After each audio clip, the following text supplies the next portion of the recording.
must know already that they asked me to talk about monasticism, Benedictine monasticism, something of the history of Benedictines, the history of the Abbey, and something about a Catholic university.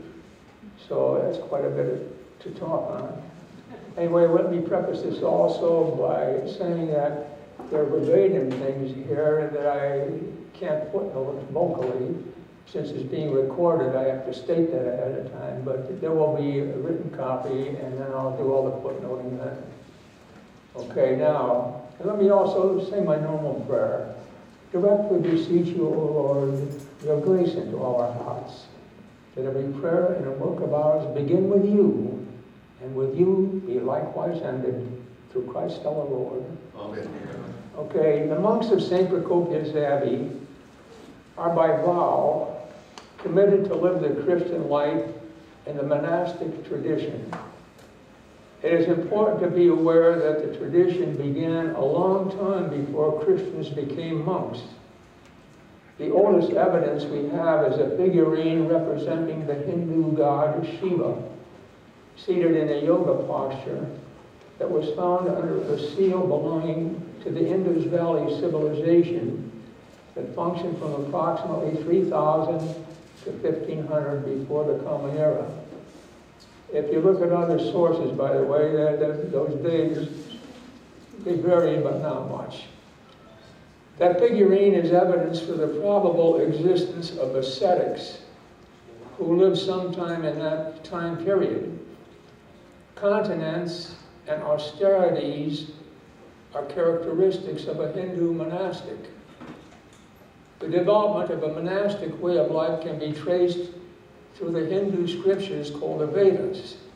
The Vedas tell us that many men were impressed by the order of the universe and for centuries gave themselves to discover its principle in order to be unified with it. They were moved to divide human life into three states: discipleship, marriage, and retirement. When a boy no longer needed the care of his mother, he was entrusted to a capable man who taught him his duties toward gods and human beings. He then married, and when his children had children, his skin developed wrinkles and his hair turned gray.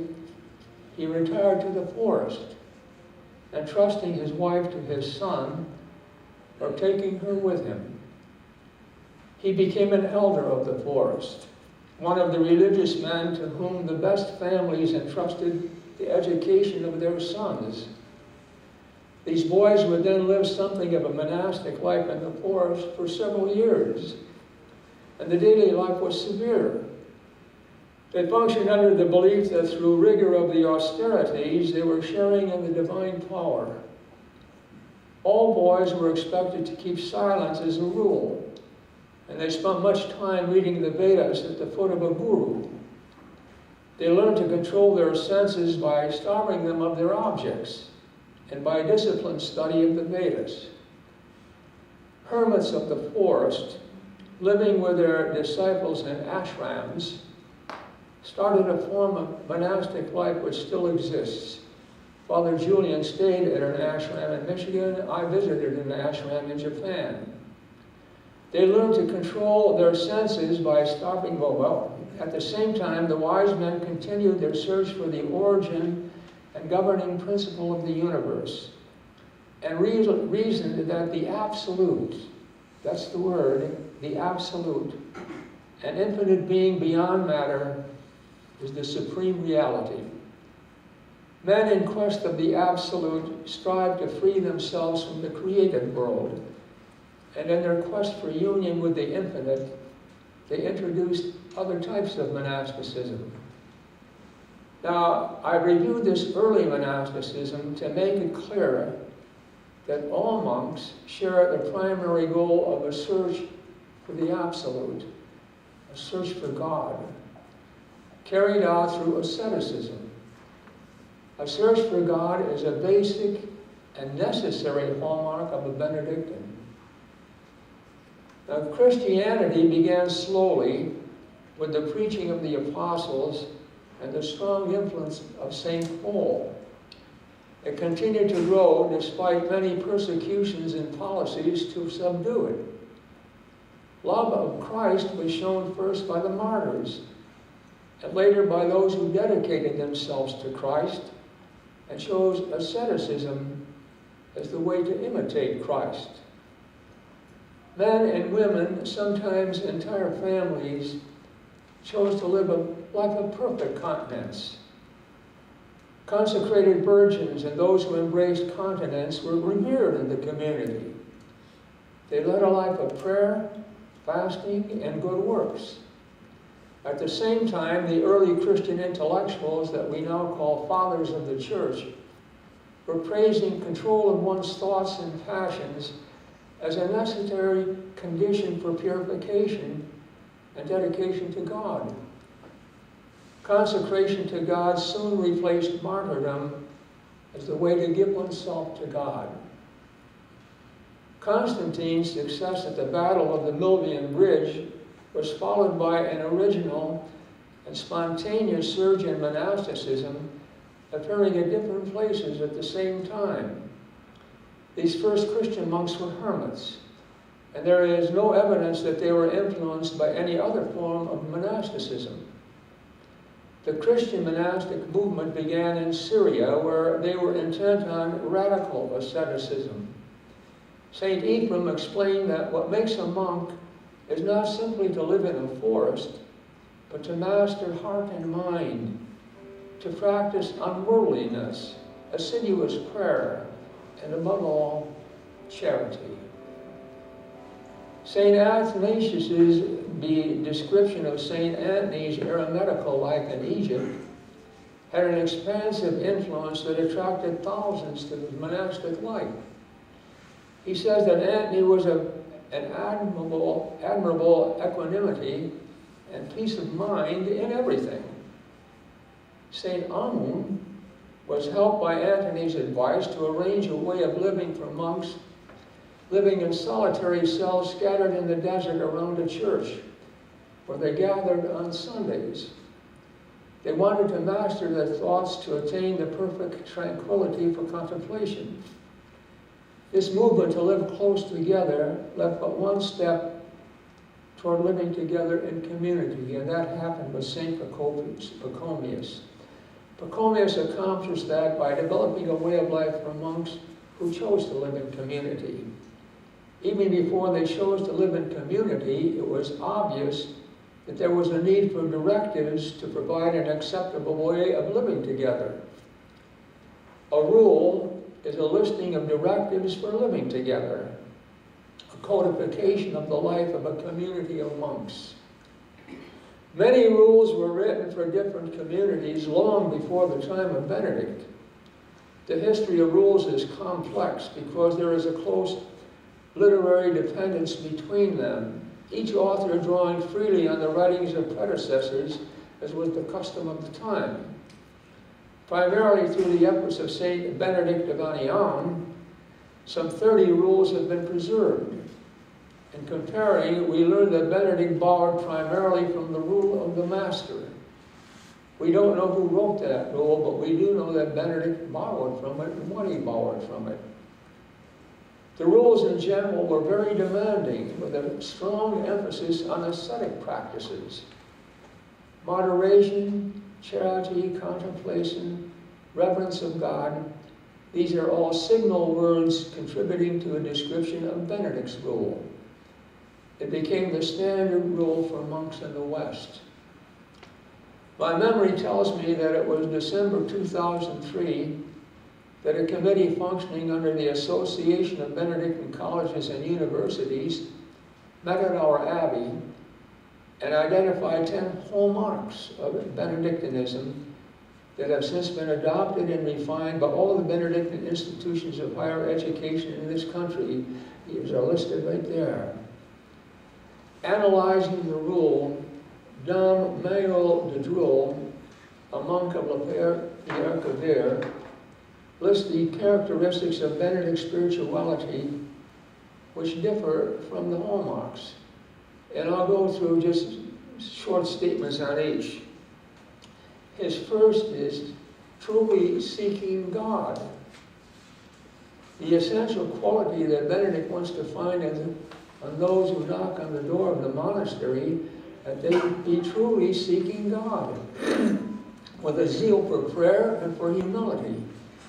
To consecrate one's life to search above all for union with God or the Absolute is the common point which unites monks, no matter which religion they belong to. This common goal explains the similarity of the means used to attain it. That means make comment simply that there's what they call monastic interreligious dialogue, which was established by Rome. Julian has been very active in it, and why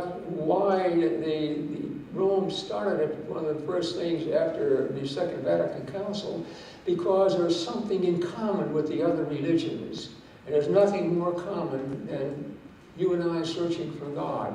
So when they come together in dialogue, they can exchange experiences. They got something to talk about.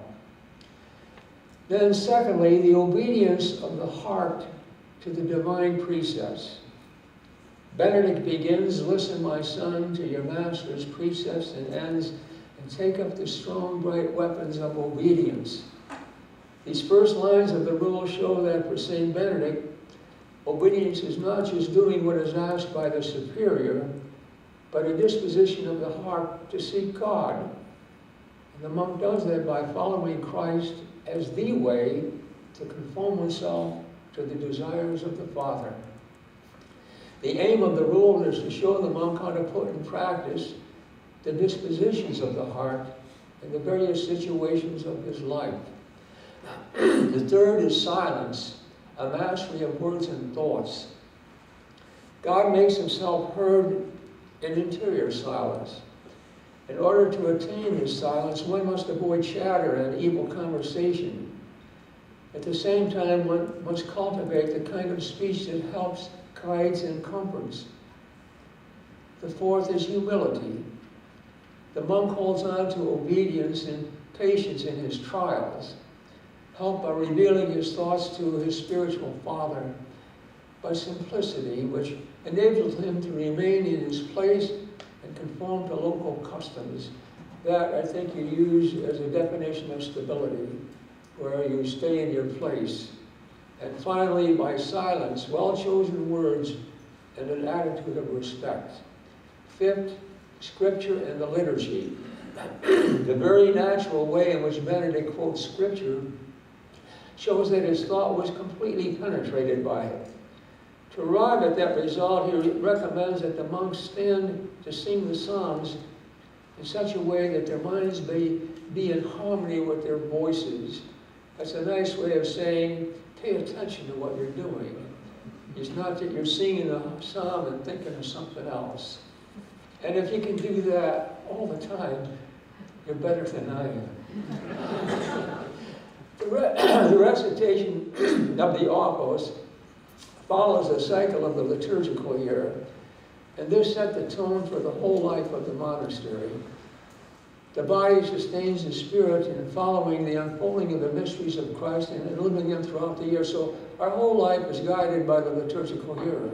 Always, we're constantly liturgical, and we're moved by it. So we do it over and over again, and without ever, well, with me at least, without ever getting bored. Okay. Sixth, equilibrium. There's an equilibrium. The monk's day is divided into three almost equal parts which complement and balance one another. And that's not true of us. That would be true of a contemplative, a strictly contemplative monastery, such as the Trappists, possibly. But what he's saying that you have prayer, you have lectio, and you have work. And we have a lot of work. And I'll talk about that shortly. We are what we call active contemplatives. And then seventh, we have prayer. The divine office makes use of the natural intervals between periods of work in the day. And the monk is to pray throughout the day. The really successful monk is one that can live in the presence of God throughout the day. And I try to do that. I can do that. I did that best when I was a pastor in northern Wisconsin. And because I didn't have any distractions. And so it's easy to be constantly recalling that God's, keeps everything in existence, that He's the power in me, that He lives in me. All those thoughts come easily if you're not distracted. So Lectio Divina, number 8, it is the study and meditative reading of Scripture and other texts which nourish faith. The monk enters into the sense of the text and applies it to his personal life in order to motivate himself or rectify his daily activity. The words which touch the heart and put him in contact with God are retained in the memory and repeated interiorly, so that it remains in God's presence throughout the day. Now, the Lectio Divina is very popular in all the magazines and the writings and constantly. And I think that Lectio Divina started simply because the monks didn't have anything to read. What did they read when they read Scripture? They weren't all educated well. And so what they did, they would read over the same passage and memorize it. And they were doing Lectio, something almost by necessity, the original monks. So what they were doing by necessity, now we do by choice. And number 9, work. St. Benedict wants his disciples to work in order to make their living and help the poor. Our Father Rembert Sorge was a strong advocate of manual labor for the monk. And I can talk about work, but I'll talk about it in our history. 10th, we have hospitality. All guests that come to the monastery should be received as Christ's. Guests are received in an atmosphere of peace and prayer with a special attention for the poor and servants of God. Now, hospitality is one of the things that's really evident on this campus. We had students eat with us about a week or two ago. And when I asked the Muslim women, why do you come to this university? What do you like? She said, you're so accommodating. Okay, everywhere people constantly tell me they come over here and they're treated so well. So whatever you don't lose it, that's all. Be happy with it. And then koinonia. That's the 11th. Koinonia is the traditional term that indicates the charity which unites the members of the community. St. Benedict ends his rule with 2 chapters on mutual obedience and respect, a good zeal practiced with the most fervent love, which leads to God and unites the community. The brethren are to obey one another, anticipate one another in honor, endure most patiently one another's infirmities, whether of body or character. No one should follow what is useful for himself, but what benefits another. And he says, St. Benedict unites in the same love of the brethren, that he may bring us all together to everlasting life. And that's Abbot Austin's abbatial motto, together to eternal life. Okay, how should I say, that's the most difficult part of being a monk. I think Father David would say that. To accommodate yourself to all the different personalities, and because you're living together and you're all different, and when you're really radically different, that's not easy. And you find that in the workplace. And how should I put it? If the monk really becomes, as people become professional, you would never know that they dislike each other. That's a successful community living together where they treat each other well. And you never know they don't like each other. That's what he's talking about here with the monks. What unites us in Christian love, the brethren, that you really care about each other, that you don't have evil thoughts about each other, you support one another. And 12 this is a new one, discretion and adaptability. St. Gregory the Great ends his life of St. Benedict by praising his rule for his discretion. Chapter 64 of the rule requires the abbot to be prudent and considerate, discreet and moderate, practicing discretion. Let him temper all things that the strong may have something to strive after, and the weak not fall back in dismay. Benedict leaves the abbot to adapt the principles which he puts forward in a manner suitable for his time and place. This fluidity and balance assured that the rule would spread, first throughout the West and later through the entire world, spanning the centuries and adapting itself to every culture. That's what happened. And every monastery, take my word for it, is different. Every monastery has its own life, its own culture, its own emphasis, its own work, its own everything. Every monastery is unique. So we're unique, and we'll talk about that.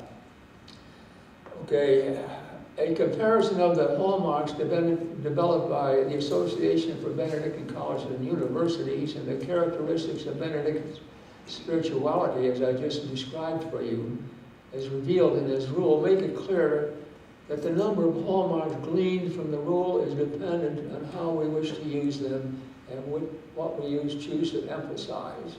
So the list there, you could add to it, you could subtract from it, you do it, different monasteries have used them in different ways. The fact that you pay attention to them and, as it were, recognize them as hallmarks, and there's something worthy of being followed, that's what's important. Now, we get to the history of St. Procopius Abbey. Let me see, I have just a little water here.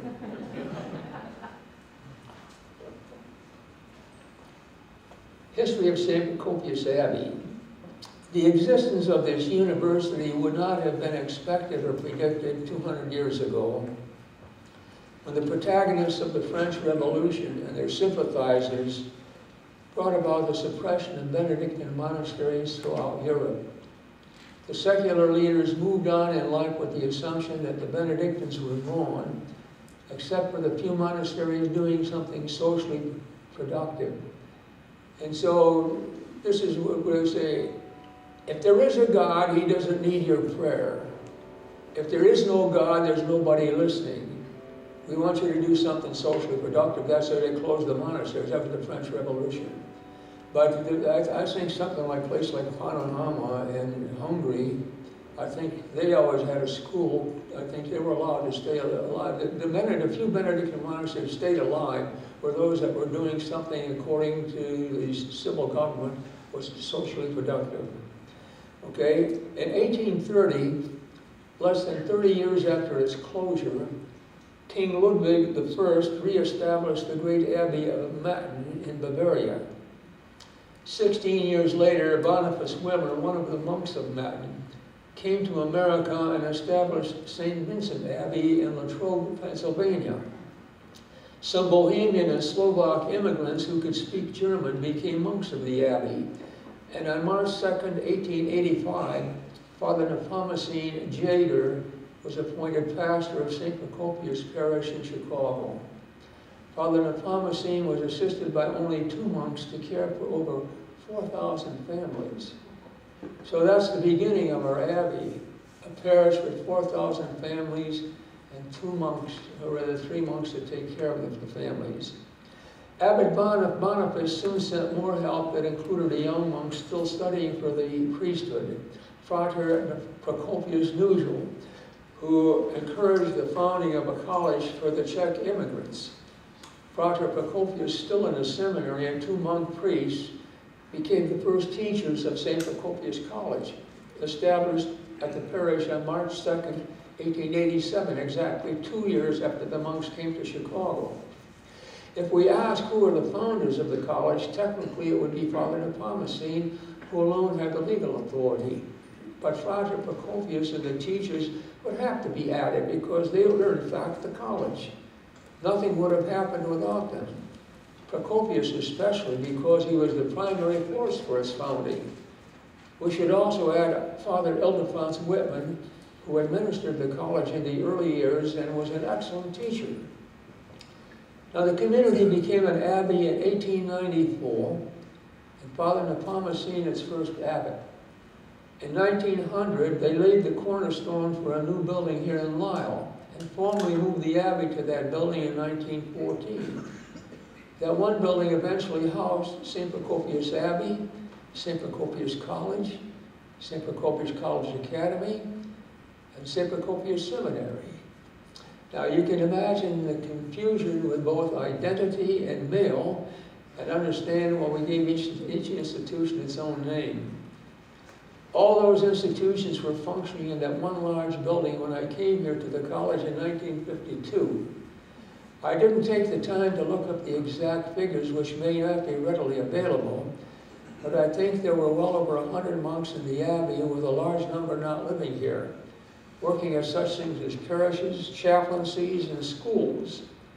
Jaeger Hall was new, and with the non-residents, the college enrollment was about 200, the academy about 200, and the seminary around 50. I came during the ending of an era. That first small effort to educate in 1887 developed into separate institutions. As I mentioned, a college, an academy, a seminary, a grade school at the parish in Chicago, and the education that took place in our orphanage across the street. Father Procopius, who eventually became our third abbot, was the visionary, the leader, and the architect for all those efforts. He died in 1946, but his influence remained through the years of his successor. Because it shared resources with the academy, the college was not accredited. But the lack of accreditation did not indicate a lack of quality. Through the years, many monks earned graduate degrees from quality universities, primarily Catholic University, the University of Chicago, the University of Illinois, and DePaul. My own graduate degrees are from Notre Dame and Washington University in St. Louis. Many of the monks earned a reputation for excellent teaching. Clement Hrdlicka, Basil Kolar, and John Scherf in the classics, Cyprian Tomeczko in chemistry, William Shanka in physics and math, Richard Shanka in math and physics, and Hilary and Edmund Juricka in biology. Richard Shanka brought the first computer to the campus, and the Jurickas developed biology charts that were used nationally. They also developed the museum that now bears their name, along with Father Theodore Suki. Now, just about every pre-med student was accepted into a good medical or dental school, and most years all that applied were accepted. And I think every year I was in college, everybody was accepted. Many students eventually earned doctorates in chemistry, physics, or math. Others in the classics, philosophy, the social sciences, and some in history, but the sciences were always our strength. I mean, the Jurickas and the Shankas were really dedicated people and smart, and really what you call passionate teachers, and they had an effect. A new era began when Father Daniel Casera graduated with a doctorate in education and returned to teach at the college in 1955, then served successively as registrar, dean, and president.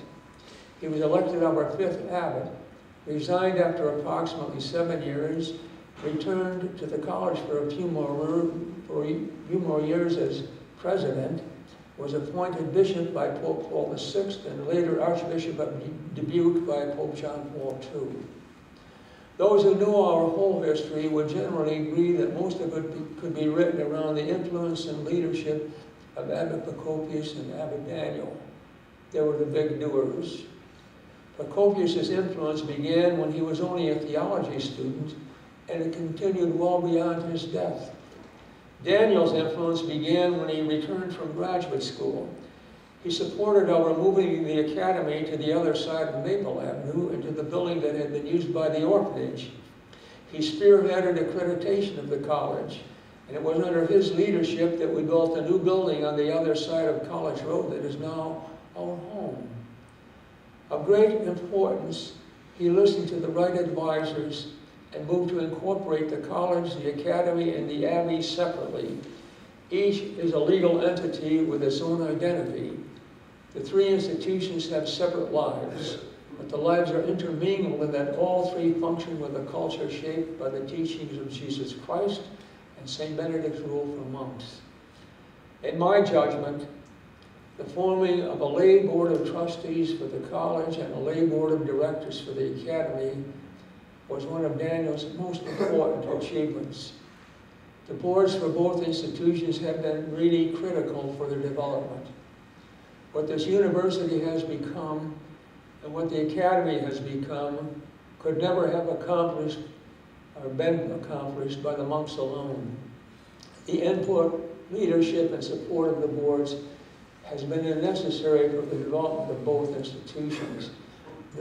I served on the board at different times early in my career, and as abbot I was as chancellor and always on the key committees. I thought the board as functioning was as good as any board I've ever. I sat on a lot of boards in my time, and I thought that was the best. It was a wonderful spirited board.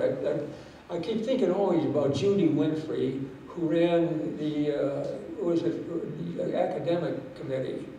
I mean, she was smart and aggressive, and all the administrative structure that it had changed, all that stuff, they were a key part of it. You know, it was not just the board, but their contacts, and it was a delight to go to a board meeting just to listen to all the magnificent things that were happening by the different committees. You know, all the committees were what we call working committees. Everybody was doing wonderful things, and I was there watching. So anyway, I think that's a really wonderful part of. That's why this university is what it is, and Benedict Academy is what it is. It never could have done that with just the monks. Of the 16 documents produced by the Second Vatican Council, there are 3 that are very important for the development of this university. Dignitatis Humanae, which is the decree that affirmed freedom of religion.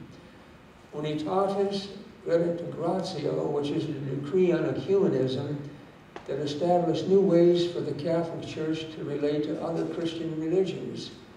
And Nostra Aetate, the declaration on the relation of the Church to non-Christian religions that established new ways for the Church to relate to non-Christian religions.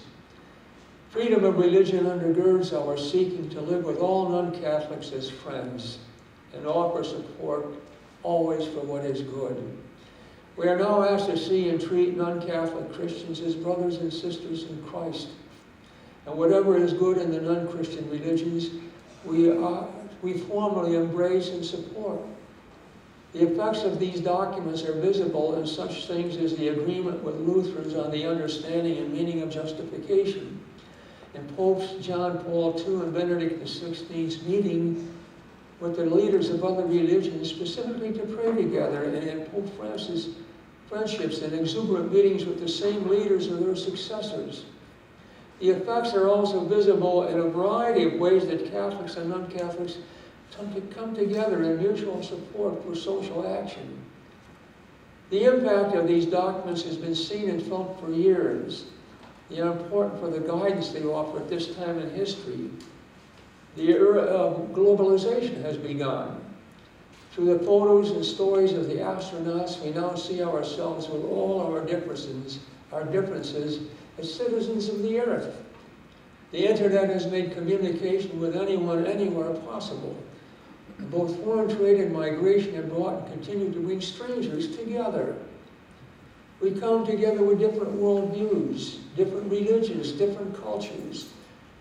The task before us as Christians, as Catholics, is to accept differences, recognize the grace in those differences, respect those differences, and help one another to live together in mutual respect and peace. All of these efforts are supported by those documents. Let me comment here, I was brought up in a neighborhood with all kinds of religions. And you'd never know that the religions were different, how well we all, if somebody got sick, everybody helped. If there was somebody who, anything was wrong in our neighborhood, everybody was there. I think, I already experienced what we close to the ideal. So what we're talking about here, what I'd like to happen, where we do that here, where we don't think about others' religions, so we think about, here's another human being struggling to make it through this life with me, and with different influences and different values. Okay, if their value's not bad, I support them. Okay? Now, the third era began with the Board of Trustees meeting their obligation to hire a new president and then selecting Dr. Carroll.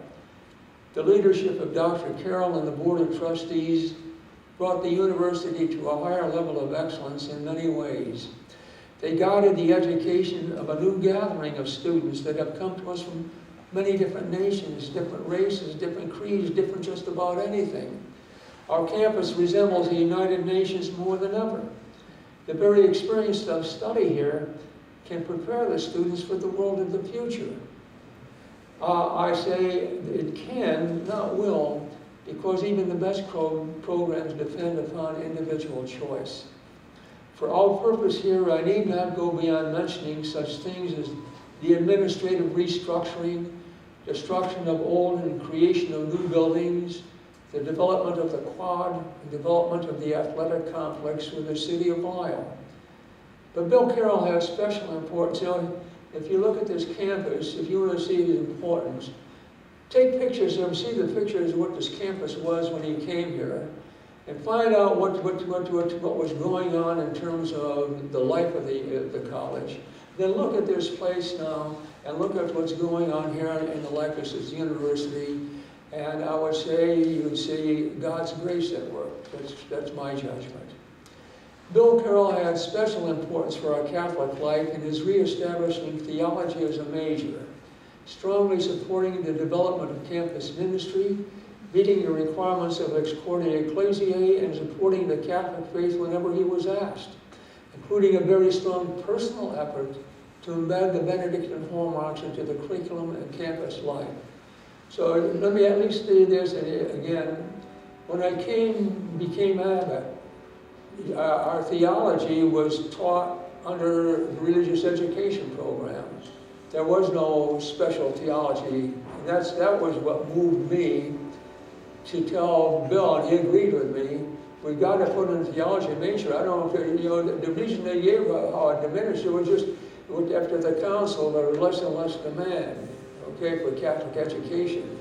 And so, with no demand for it, it ended up, I think Father Philip was the lone theology teacher on campus. So I said, let's put in the theology maker. If we build it, they will come. I wasn't that optimistic, really. I just thought that we had to have theology on this campus and just see what happens. Now, I don't know where it's all going, but I know where I want it to go. Okay. Let's put it this way, that this comment brings us to what we're doing here today. We're beginning a new discussion on how to develop and maintain a Catholic and Benedictine intellectual life and campus culture with a diverse faculty and staff, few monks on campus, the impact of technology on our efforts, and the powerful secular values that do not apologize for their influence. I now add how best to serve the Church by serving the Catholic students in this Catholic university. And now I want to put this is a handout. See that everybody gets a copy. Let me leave one for myself. I think there's not enough here. I had 30 produced, but maybe there are more than 30 here. They can share it.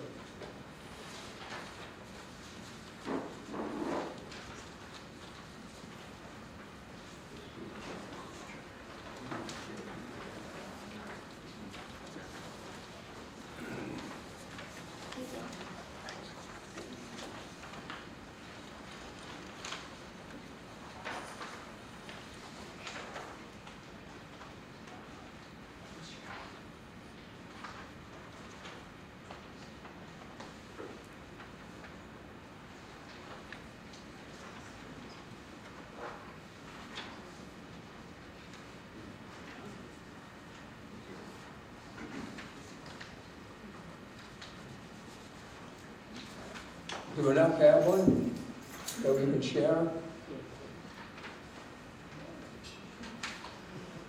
Okay, let me repeat that. I now add how best to serve the Church by serving the Catholic students in this Catholic university. Let's begin with the important data regarding the Catholics of this country that moved me to change completely what I originally planned for this part of my presentation. I'm referring to the results of this study by CARA, the acronym for the Center for Applied Research in the Apostolate at Georgetown University. They published it in a blog on August 16th, a month ago today. I am interested in the results of their survey on adult attendance at Sunday Mass. By date of birth, they divided all Catholics into 4 generations, and there they are. Pre-Vatican II, all those born before 1943, 6% of our total Catholic population were in that category. If we go to the next category, those born between 1943, including 1943 and 1960, 31% fall in that category. Post-Vatican II, 1961 to 1981, 38% belong to that category, and the millennial born 1982 or later, 26%. Now what becomes important, look at the next column. That's a percent of that percentage that is found in Mass every week, every Sunday. 55% pre-Vatican II. So 55% of that 6% you'll find in Mass in church every Sunday. If you look at the next, born in the Vatican II, 23% of that 31% go to Mass every week. If you go to post-Vatican II, 22% of that 38% are in Mass every week. And if you go to the millennial, 14% of the 26% are in Mass every week. The next column is they're there at least once a month. So 16%, 21, 22, and 20, they're there about once a month.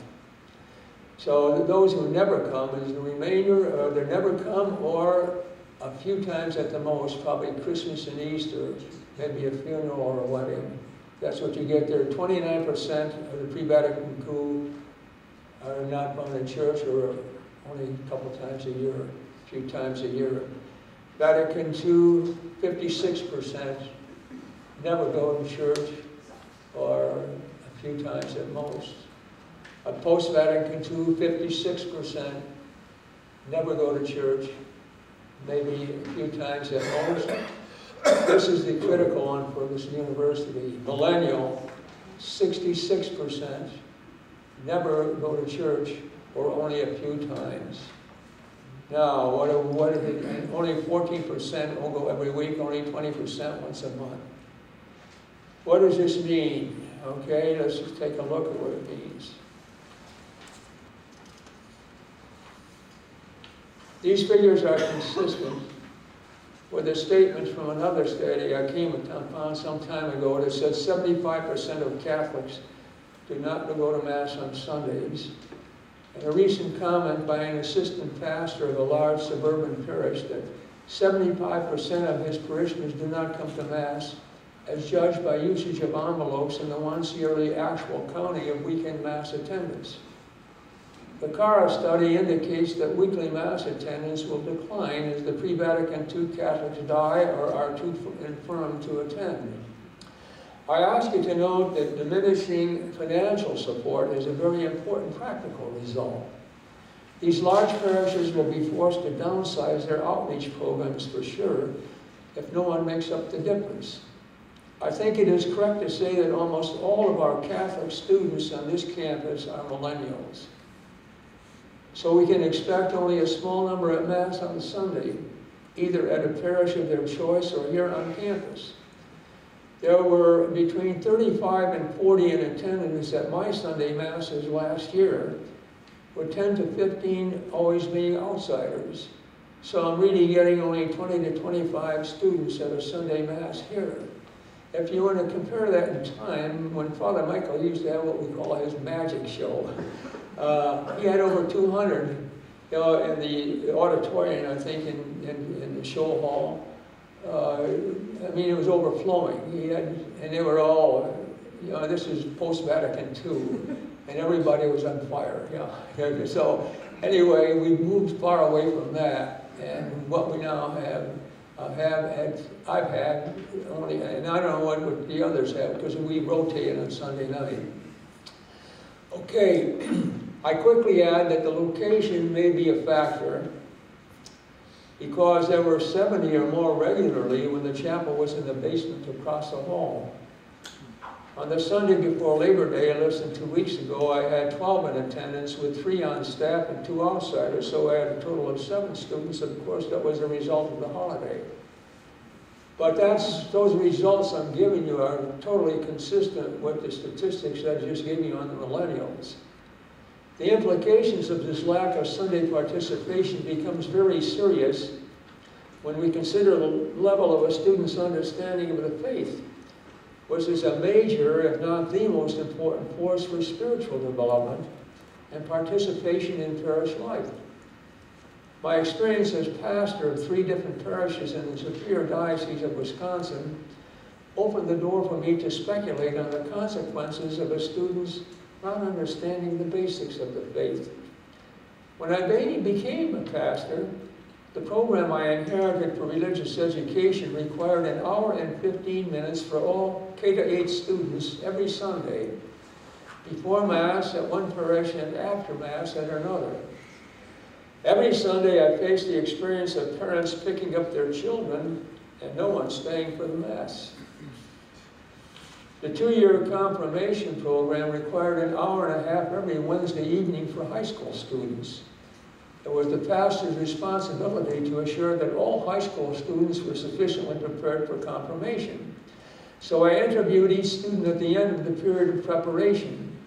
I emphasized that all had completed 11 years of weekly study when I began my interview.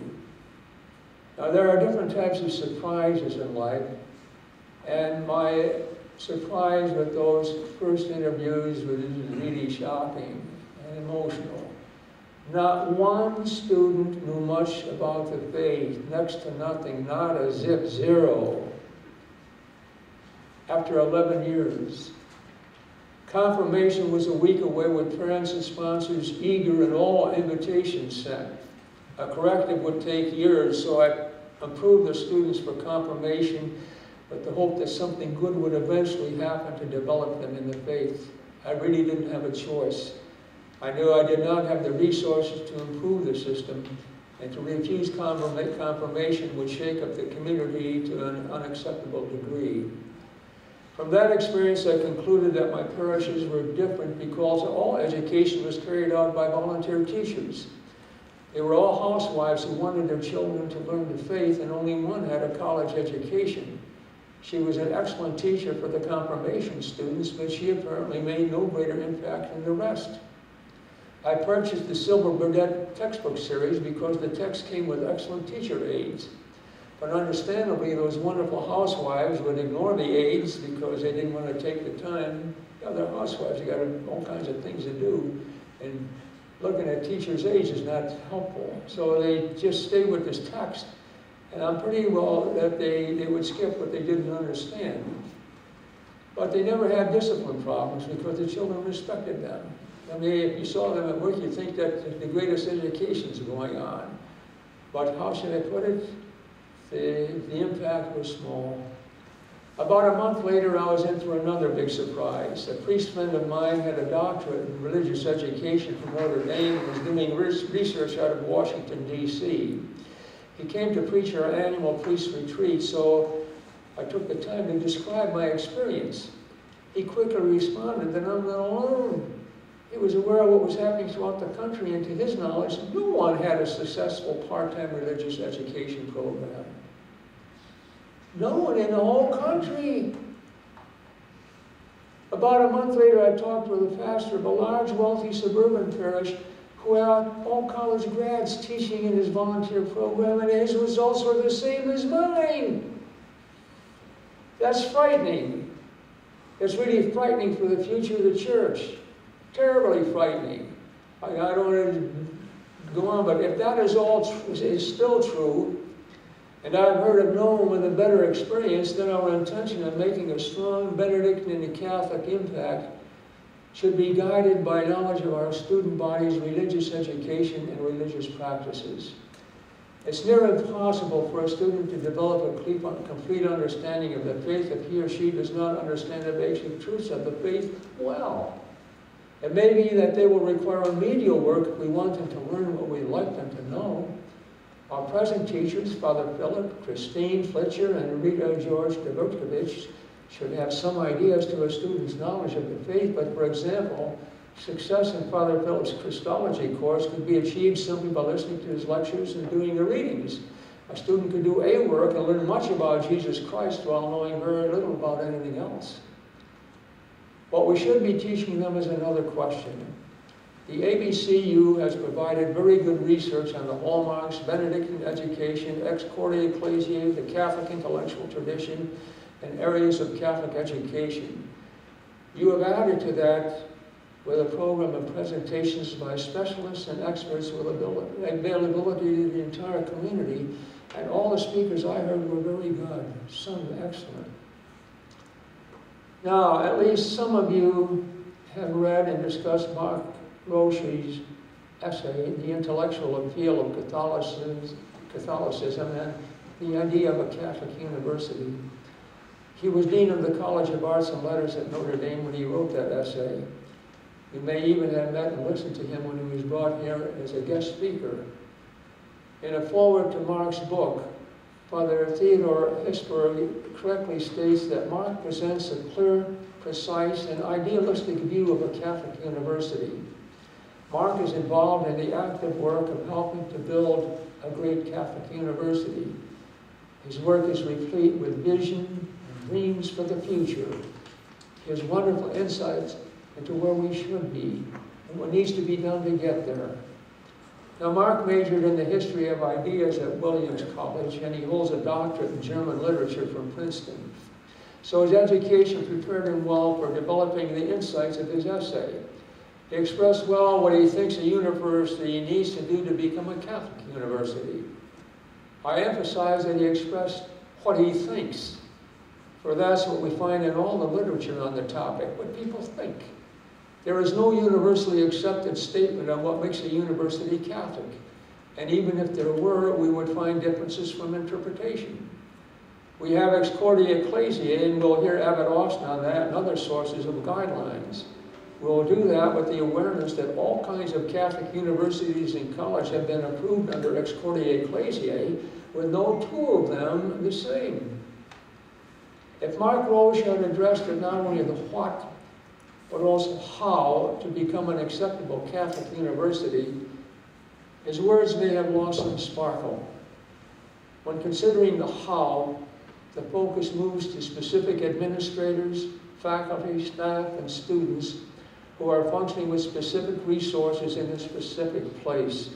Making the ideal real is always the more difficult challenge. Now, I began this part of the total presentation with the Cara study that categorizes those born in 1982 or later as millennials. They make up 26% of the total number of Catholics in the country. Only 14% of these millennials are at Mass every week, 20% once a month, and the remaining 66 not there at all, only a few times every year, probably Christmas or Easter, funeral or wedding. The Vatican II and post-Vatican II Catholics are almost identical statistically, with around 22 to 23% at Mass every week, and both with 56% in the last category of few times a year or not at all. So 94% of all Catholics fall into one of the three categories: Vatican II, post-Vatican II, millennials, and all need catechizing. Now, I could stop now at the comment that you have the information. It's yours to do what you will. If you think these statistics have no significance for this university, you can decide that I've been more of a distraction than a help and move on to whatever you plan to do. If you decide that something has to be done because of your responsibility as a good Catholic, I'll give my unsolicited advice now. If someone does not come up with a better proposal, I would move toward reconstructing the core courses and dedicate at least one of them to the Catholic faith. We can tell the non-Catholics that come here that we want them to understand the faith selfishly and correctly in a world of conflict. I would also consider Cardinal Joseph Ratzinger's Introduction to Christianity for the specific course. He developed it from the lectures he gave at Tübingen in 1967, 2 years after the close of Vatican II. He published it the following year and was surprised by the great response throughout the world, with praise coming even from Protestants. He published another edition the following year in 1969 that was enriched with biblical sources provided by a Protestant friend. In that book, he explains the creed, what we believe. I found it to be enlightening, a display of a powerful intelligence and readable. Cardinal Ratzinger became Pope Benedict XVI, and I have found that his publications, both as Cardinal and Pope, were definitely worth the time to read and understand.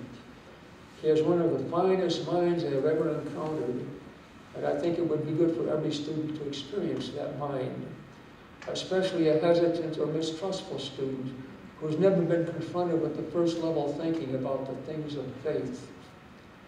I would also direct the students to Bishop Robert Barron's website, Word on Fire, and to search for his presentations on YouTube. He too has a top-level mind, no doubt formed and developed during his years at Bennett Academy. There you go. He's important because he is a pleasant presence and he answers all the questions well. It would be wonderful if they all became attached to consulting him, because he should be available to answer the questions as long as he is healthy and able for the indefinite future. Now, I wrote a summary, but forget the summary. I've been talking too long. Let's just stop there.